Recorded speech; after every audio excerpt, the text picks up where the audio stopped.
নমস্কার বন্ধুরা, তোমরা সবাই কেমন আছো? আশা করি ভালো আছো।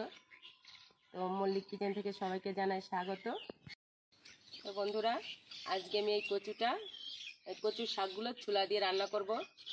জামাই মেয়ে এসছে বাড়িতে, জামাই খুব ভালো খায় কচু শাক। তো আমি আজকে চুলা দিয়ে এই কচুর শাকগুলো রান্না করব। দেখুন বন্ধুরা, কত বড় কচু। আর এই কচুটা দিয়ে আমি অন্য কিছু রান্না করব কালকে। আজকে শুধু কচু শাকই করবো। জামাই খুব ভালোবাসে খেতে। তো চলুন, এটা আমি এখন কাটবো।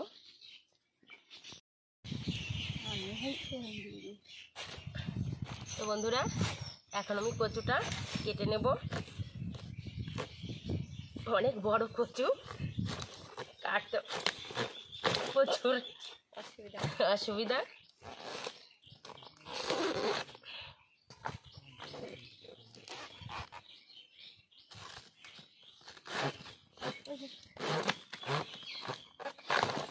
বাবা দেখুন কত মোটা।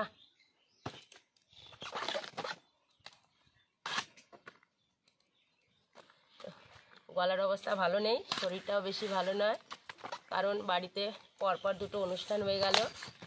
শ্বশুরমশাই মারা গেছেন 2 মাস আগে, আবার শাশুড়ি মা মারা গেছেন আজকে 18 দিন। তো আমি কদিন রান্নাঘরে আসতে পারিনি। তো আজকে আবার অনেক দিন পরে এসেছি।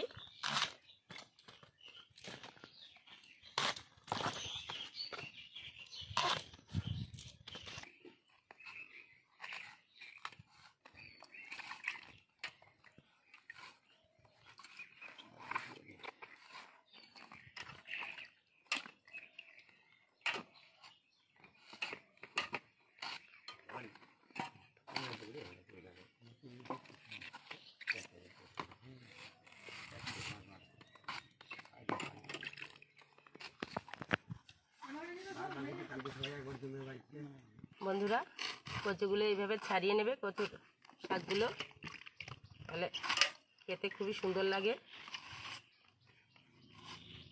ছালগুলো এইভাবে তুলে নেবে।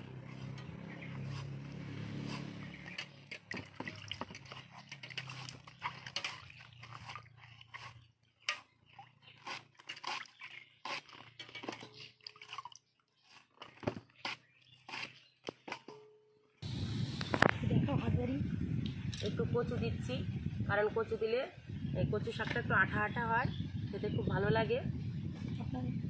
আপনারাও দেবেন, খেয়ে দেখবেন খুবই সুন্দর লাগে। বন্ধুরা, আমি কচু শাকটাকে সিদ্ধ বসিয়েছি, 5 মিনিট সিদ্ধ করে নেব।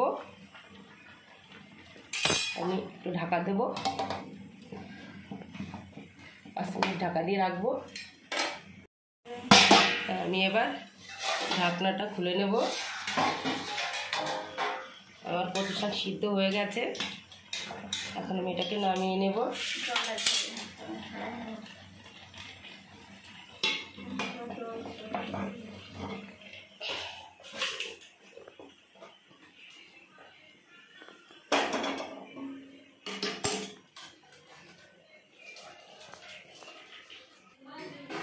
বন্ধুরা, আমি এখন দিয়ে দেব সর্ষের তেল,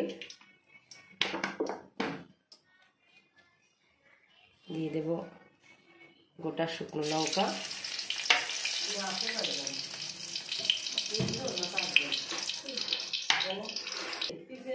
এবার দিয়ে দেব পাঁচফোড়ন,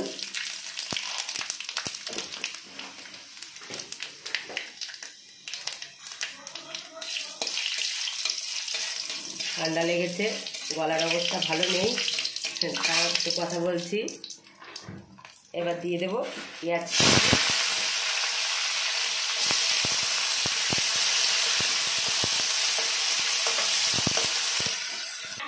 আমি পেঁয়াজটা ভাজা ভাজা হয়ে গেছে, এখন আমি দিয়ে দেবো রসুন আর কাঁচা লঙ্কা চিড়ে রেখেছিলাম।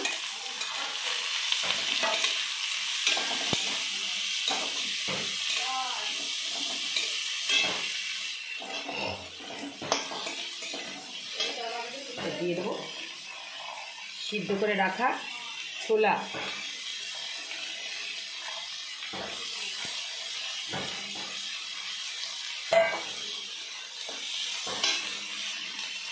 দিয়ে দেবো অল্প পরিমাণে একটু লবণ,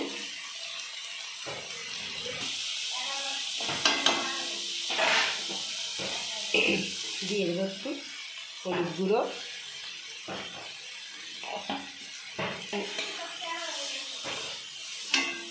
ছোলা, পেঁয়াজ, রসুন, লঙ্কা ভালো করে ভাজা ভাজা করে নেব। আমার এগুলো ভাজা হয়ে গেছে, এখন আমি দিয়ে দেবো কচু শাক।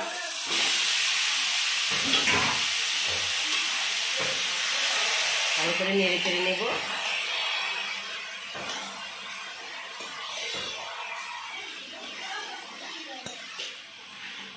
এই কচু শাকগুলো দিয়ে দেবো একটু হলুদ গুঁড়ো অল্প পরিমাণে, লবণ আগেই দেওয়া ছিল তার জন্য একটু লবণ অ্যাড করলাম না।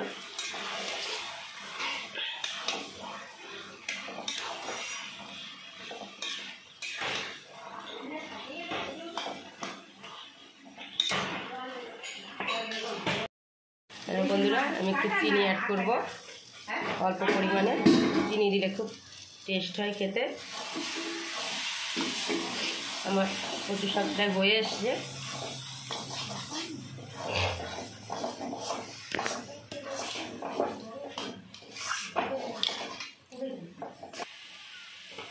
হ্যাঁ বন্ধুরা কচু শাক রান্না কমপ্লিট, এখন আমি নামিয়ে নেব।